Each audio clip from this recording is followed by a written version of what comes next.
Le métier de mineur a longtemps été considéré comme dangereux. Les méthodes, les mentalités et la réalité des conditions de travail en étaient pour beaucoup. À l'image de la société de l'époque, la sensibilisation à la santé-sécurité et son application dans les entreprises n'était pas une priorité. Il s'agissait alors de sortir le minerai le plus rapidement possible, malheureusement au détriment de vies humaines. Il y avait, sous terre comme à la surface, une certaine insouciance, volontaire ou non, où la promesse de salaire élevé amenait les mineurs à fermer les yeux sur les risques encourus dans le cadre de leur travail. Aujourd'hui, nous assistons à un virage à 180 degrés de l'industrie.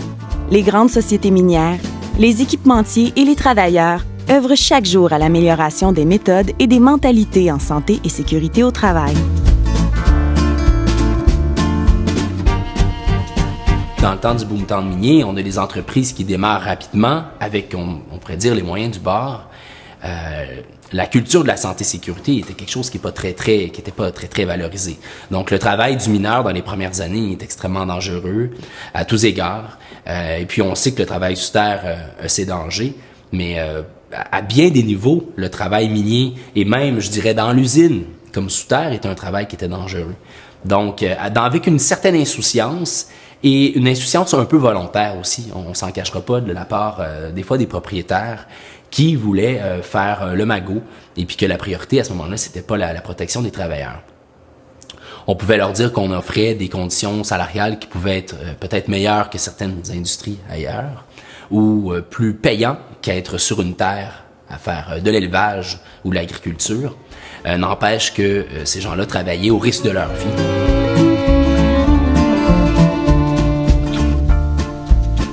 L'évolution de la santé-sécurité dans le milieu de nos mines souterraines, c'est effectivement l'image de ce que l'on voit ailleurs en société. Fait que les vieilles images du travail dangereux du mineur et à force physique, c'est beaucoup mécanisé sous terre. Il y a des gigantesques machines maintenant dans l'industrie minérale. Fait que je ne sais pas si le terme mineur existe encore, mais il y a beaucoup et de plus en plus des opérateurs, des postes d'opération dans l'industrie souterraine. L'objectif de l'association est de partager des expériences, des idées en santé-sécurité. Les accidents, personne n'aime avoir des accidents, mais quand on a des accidents, plus en parler, on peut être capable de trouver des meilleures mesures correctives. Puis rien de mieux que de parler avec des confrères de travail qui travaillent dans le même domaine pour réussir à avoir les vraies mesures correctives. Bon an, mal an, il y avait de 30 à 40 à 50 hommes qui perdaient leur vie par année dans les mines au Québec. Donc, toutes ces années, jusqu'à l'année 70, toutes ces années où il y avait tant d'accidents fatals, et aussi de gros accidents, des fractures, des pertes de membres, toutes ces choses-là, mais la tendance était de focuser juste sur les accidents.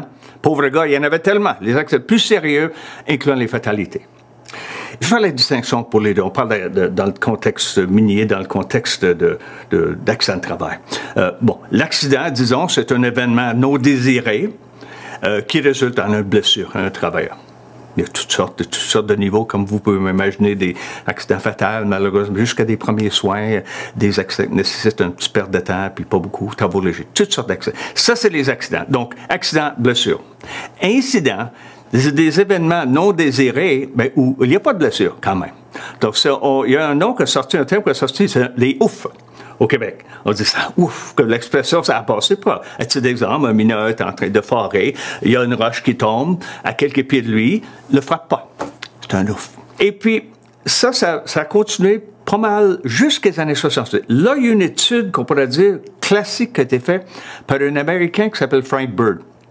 Frank Bird est un spécialiste dans le monde de santé et sécurité au travail qui travaille pour l'Institut, le Insurance Company of North America. Lui a été demandé de faire une étude majeure sur les accidents de travail. Ils lui ont fait travailler avec 1,5 million de cas, de dossiers. C'était pas juste les mines, là. C'était tout, ce qu'on pourrait dire, tout col bleu à travers des États-Unis. Il en est sorti avec ce qu'on appelle, ce qui est bien connu dans l'industrie, le fameux pyramide de causes des accidents. La conclusion qu'ils ont sortie de cette étude-là, c'était que pour chaque accident sérieux, fatalité, ce qu'on dirait compensable, aide médicale. Pour chaque fois qu'il y avait un de ces accidents-là, il y avait 10 accidents comprenant les premiers soins, 30 accidents où il y avait des bris d'équipement et 600 incidents. Là, la conclusion de cette étude-là, c'est si vous continuez juste à focusser sur le bout du pyramide, là, sur les accidents, bien, c'est trop tard. Essayez de voir en bas, parce que le plus d'accidents, si t'en as un au bout, t'en as 600 à bas de ces incidents. Les compagnies ont intérêt à dire, bon, on est mieux de travailler pour voir qu'est-ce qui va mal dans le fond de ce pyramide-là, dans ce qui se passe tous les jours, c'est-à-dire les échanges avec les mineurs, les inspections de lieux de travail, les cadres de travail. Regardez là-dedans pour voir est-ce qu'il y a des raccourcis qui se prennent, est-ce qu'il y a des procédures de travail qui ne sont pas suivies, est-ce que des observations de tâches ne sont pas faites, des risques, analyse des risques ne sont pas faites. Toutes ces choses-là, étudiez le fond du pyramide. Attendez pas avec le gros accident. Mais avec le temps, l'évolution qui est très intéressante pendant les années 80, c'était que de plus en plus, on incluait, bon, les gars, vous allez amener à la prochaine réunion, pas juste une copie des accidents, mais si vous avez eu des incidents. Parce que la différence entre un véhicule qui part avec personne dedans, en descendant une rampe, qui rentre dans le mur, puis il arrête là, et qui continue tout droit, puis qui tue 3 hommes, là, 500 pieds plus bas, c'est le même incident. Tu comprends? Donc, les causes sont là. Les risques permis sont là. Pas dire, bon, il n'y a personne à bord, on passe à d'autres choses. Wow! Donc, c'était ça, la façon que Bird a mis les breaks, dans un sens. Et depuis ce temps-là, on fait ça dans nos réunions. Donc, c'est vraiment un changement majeur dans l'attitude qu'on a envers les accidents. On ne fait pas juste dealer avec les accidents. On deal avec les incidents aussi, parce qu'on sait qu'ils contribuent aux accidents.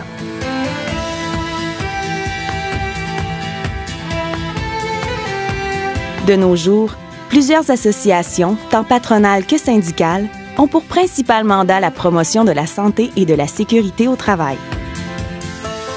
Comme les entrepreneurs miniers, les acteurs de l'industrie se sont réunis au sein de l'Association minière du Québec, entre autres afin de promouvoir, soutenir et développer autour du thème de la santé et de la sécurité au travail. De cette association découlent plusieurs projets novateurs afin d'assurer une filière minérale dynamique et proactive en santé et sécurité.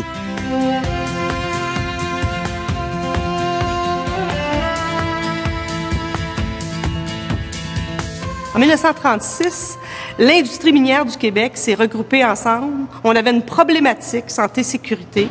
On le sait, il y avait beaucoup d'accidents, des mortalités. Et dès là, on s'est mis ensemble. On a créé l'Association minière du Québec, justement, sur cette préoccupation-là d'améliorer la santé et sécurité des travailleurs de notre industrie. Alors, on a commencé d'abord à travailler sur les équipements, évidemment, les méthodes de travail. Au cours des derniers 20 ans, on a réduit nos fréquences d'accidents de près de 75%. Également, tout ce chemin-là qu'on a fait est très fort. On a atteint un certain plateau. On n'a pas dit on reste là, on est bon. On a dit qu'est-ce qu'on fait pour encore faire mieux. Et on a développé, on est en train de développer ce projet, cette approche des déviants positifs pour faire en sorte justement d'aller encore plus loin, d'être encore meilleur en santé et sécurité. Maintenant, on est des avant-gardistes en santé et sécurité. On est en train de développer l'approche qu'on appelle l'approche des déviants positifs. Alors, qu'est-ce qui fait qu'une personne vit la santé et sécurité à un point tel que c'est une partie intrinsèque d'elle-même, et comment est-ce qu'on peut émuler auprès des autres cette façon d'être, cette façon de faire. Et c'est bien important parce que quand tu as travaillé sur comment travailler, sur les équipements, ben là, il faut travailler sur les comportements, il faut travailler sur l'être humain. L'association, oui, on a des spécialistes au sein de notre équipe, mais l'expertise n'est pas nécessairement chez nous. Elle est chez nos membres, elle est dans l'industrie. Nous, ce qu'on fait, c'est on la canalise, cette expertise-là. On met les gens ensemble, on les fait travailler et on fait avancer et on fait évoluer les sujets. Alors, effectivement, la formule de supervision, la carte de travail, ça a été développé à l'aide par l'Association minière du Québec, à l'aide de l'industrie.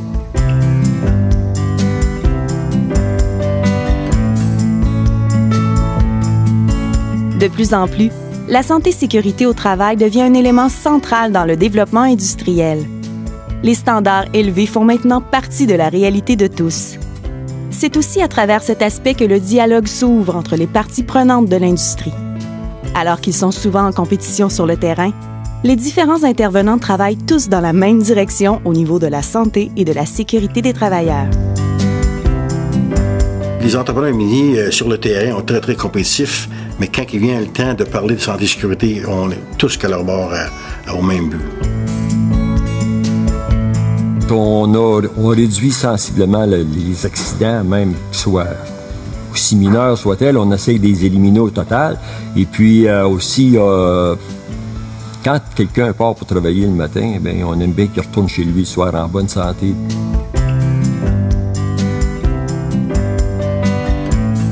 Mon père, qui était un ancien mineur, il est devenu aveugle suite à un accident de mine.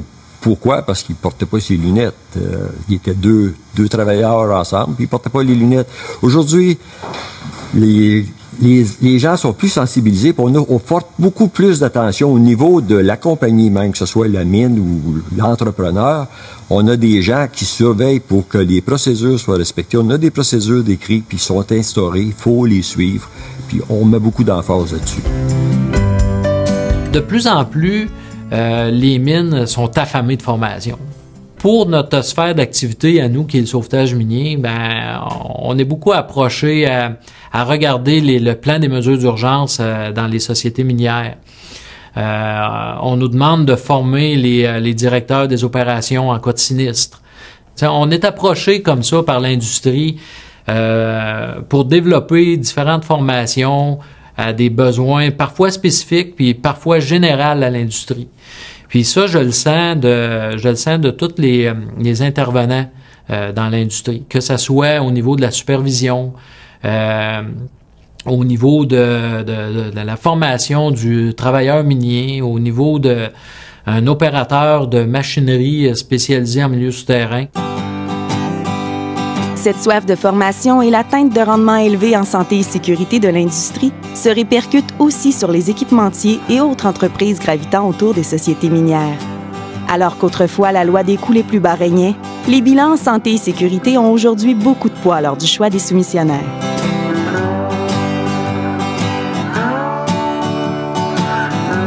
Au niveau de l'entreprise, que ce soit n'importe quel entrepreneur, si tu n'as pas un bon record en santé et sécurité, tu ne fais pas preuve que tu es sérieux, que tu protèges tes employés, que tu as un bon programme de prévention, ton record n'est pas bon bien souvent. Même si tu vas soumissionner sur un projet, tu auras le meilleur prix si tu veux. Si ton record en santé et sécurité n'est pas là, tu as des grosses chances de ne pas obtenir le contrat à cause de ça.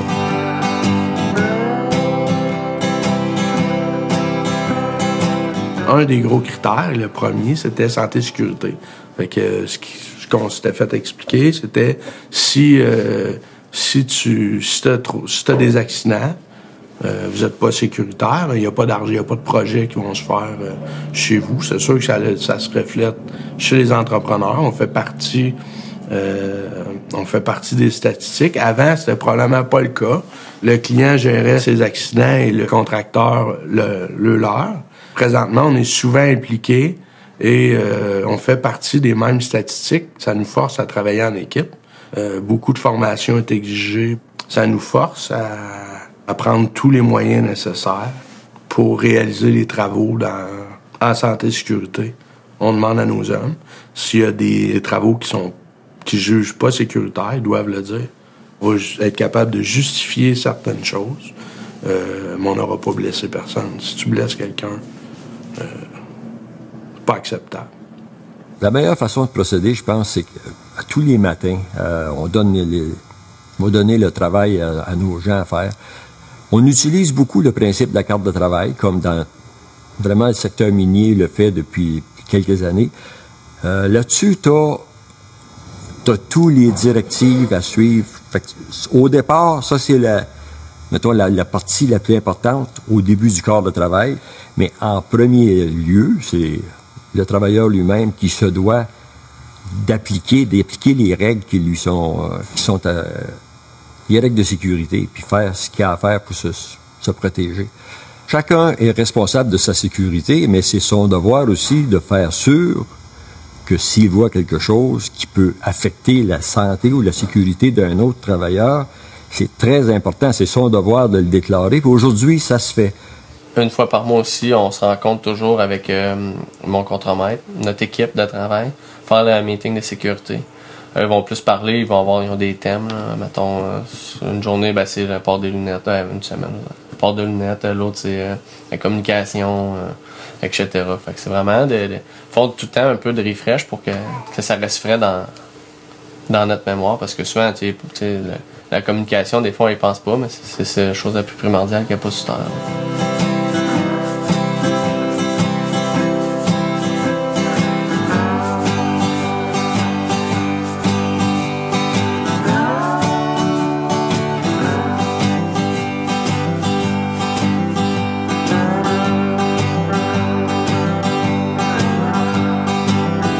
Aujourd'hui, ce n'est plus seulement les entreprises qui sont responsables des mesures mises de l'avant pour assurer la sécurité des travailleurs.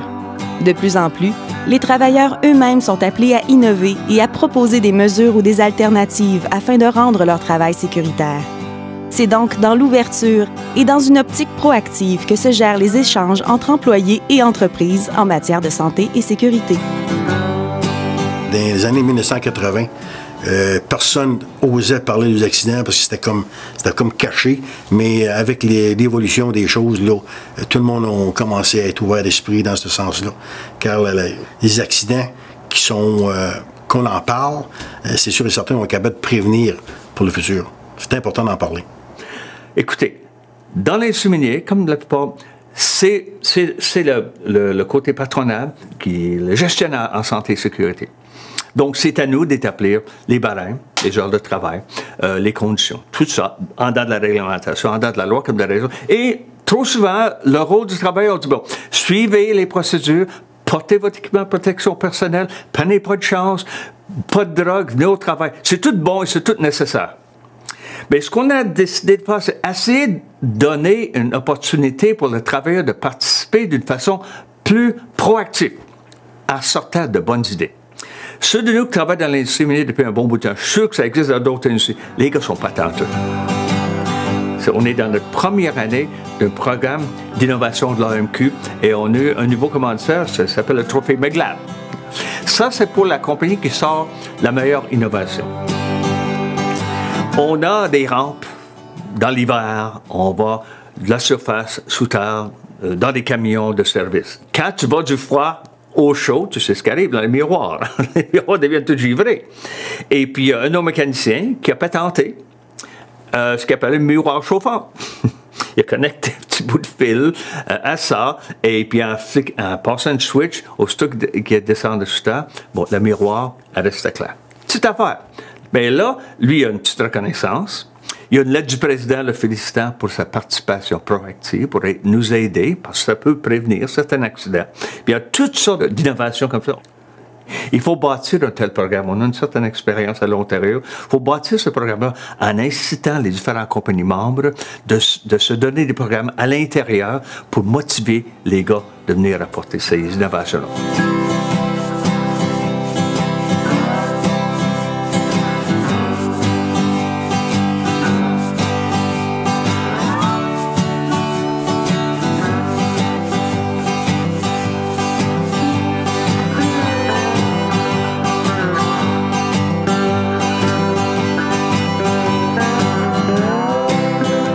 L'Association minière du Québec a créé la formule de supervision qui est en fait une formule pour aider à la prévention, justement, la prévention en santé et sécurité, qui est jumelée à une carte de travail. Puis nous autres, on a été formés, tous nos conseillers à la prévention ici à la Mine-la-Ronde ont été formés par l'AMQ, dans le fond, l'Association minière du Québec. Nos travailleurs aussi doivent être formés en formule de supervision. Donc, on a deux choix. On peut les former, les asseoir dans une salle, dans le fond, mettre un PowerPoint de 4 heures, leur expliquer c'est quoi la formule de supervision 3 fois par année. On a choisi une autre option. On a choisi que ce soit le superviseur qui s'assoit avec son travailleur, puis qui discutent de la formule de supervision ensemble pendant 1 heure, disons. On a un formulaire, on échange sur la formule de supervision. Le travailleur, à son accueil le matin, il connaît exactement qu'est-ce qu'il a à faire, les lieux de travail où ce qu'il a à effectuer du travail. Il y a une checklist, il y a des points à vérifier. Fait que là, il sait exactement, il y a ses plans de vie, il connaît aussi qu'il s'en va avec tel équipement, son lieu de travail, il s'en va là. Fait qu'il part avec ça. Il y a une inspection à faire de son lieu de travail, lui personnellement, le travailleur. Fait qu'avant de commencer à travailler, il va faire une planification, lui tout dans sa tête. Là. Il va la faire, la planification, dans le fond. Il va organiser son corps de travail avec l'inspection qu'il vient de faire. S'il y a des non-conformités, il va les remettre conformes.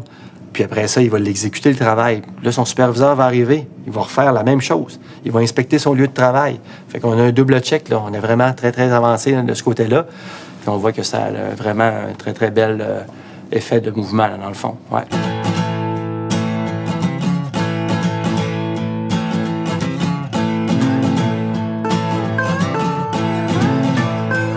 Une fois les valeurs et les méthodes bien ancrées au sein d'une entreprise, il reste tout de même à bien intégrer les différents réflexes afin d'optimiser les façons de faire. Le travailleur lui-même doit se responsabiliser et mettre en application ces méthodes.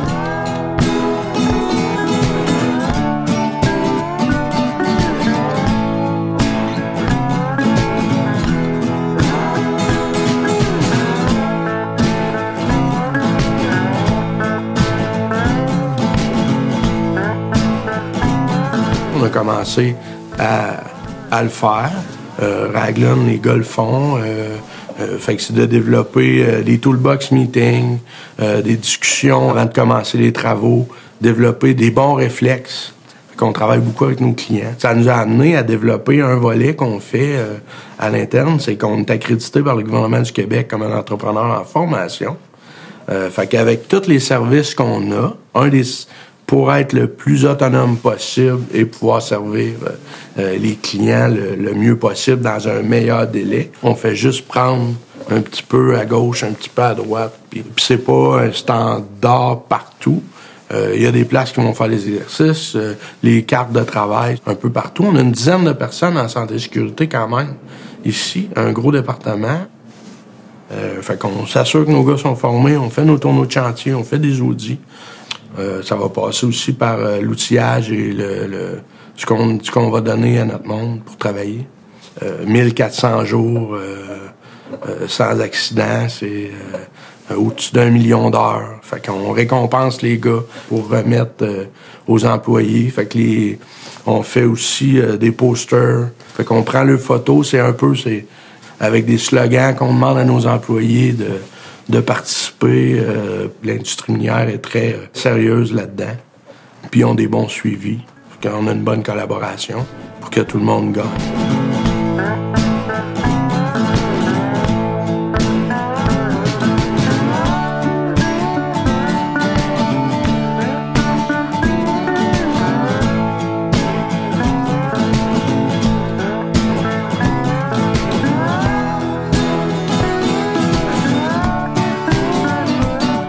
Ben, je pense que la santé-sécurité a une grosse place aujourd'hui, autant dans tous les domaines, en fait, et est très présente dans l'industrie minière. Parce que l'industrie minière se prend en main en santé-sécurité, et puis on a une belle entente, que ça soit patronale, syndicale, gouvernementale, associé ces trois intervenants-là, associés au règlement de santé-sécurité, lequel on travaille régulièrement sur les différents règlements, les différents articles réglementaires, pour essayer de rendre notre industrie très proactive en santé-sécurité.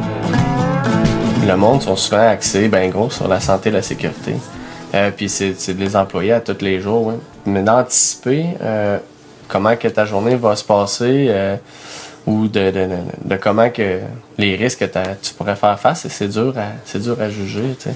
Et ils nous disent tout le temps, dans un miroir, c'est écrit, tu sais, voici le responsable de ta sécurité. Puis c'est vrai, je trouve que si tu utilises des bonnes méthodes de travail, si tu prends le temps de bien visualiser ce que tu as à faire, à la place d'arriver à la course puis de commencer tout de suite puis go, souvent de peut-être juste prendre, ou bien quand ça marche pas bien, prendre un 5 minutes de recul, s'asseoir, regarder l'ensemble de ce qu'on pourrait faire pour justement minimiser les risques ou les risques de blessure ou aussi, on peut dire, comme de travailler inutilement. Là. Parce que souvent, ça peut arriver qu'on va arriver à une place, ça va super bien, mais que dans le fond, on aurait pu utiliser notre méthode de travail, puis on aurait déjà fini, mais le corps d'après va venir refaire ta job parce que t'es allé trop vite, t'as pris des risques. Puis souvent, tu vas comme quasiment reculons.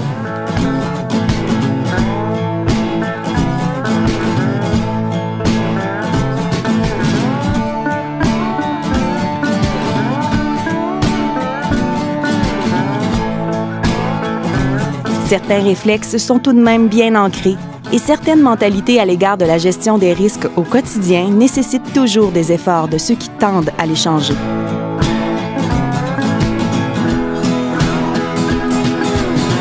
C'est le fun de pouvoir dire on a 1000 employés.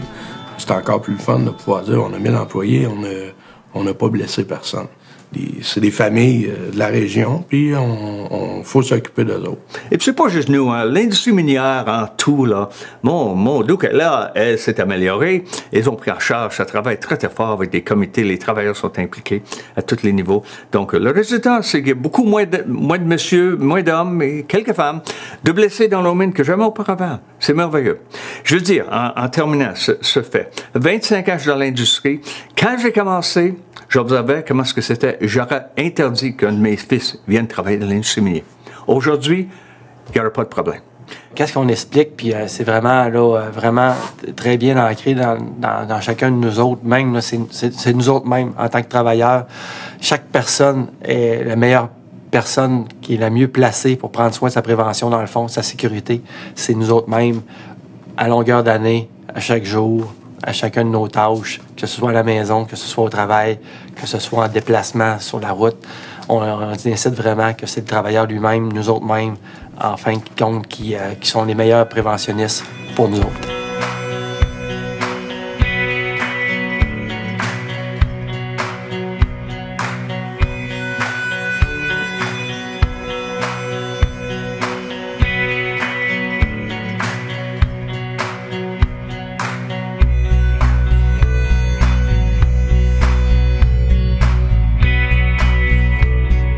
C'est donc dans l'innovation des techniques, dans la proactivité et dans la responsabilisation de tous que les valeurs et les méthodes sont appelées à s'améliorer de façon continuelle. Ce travail acharné des nombreux acteurs de l'industrie porte fruit. La santé et la sécurité des travailleurs du domaine minier a grandement progressé, repoussant toujours plus loin les standards.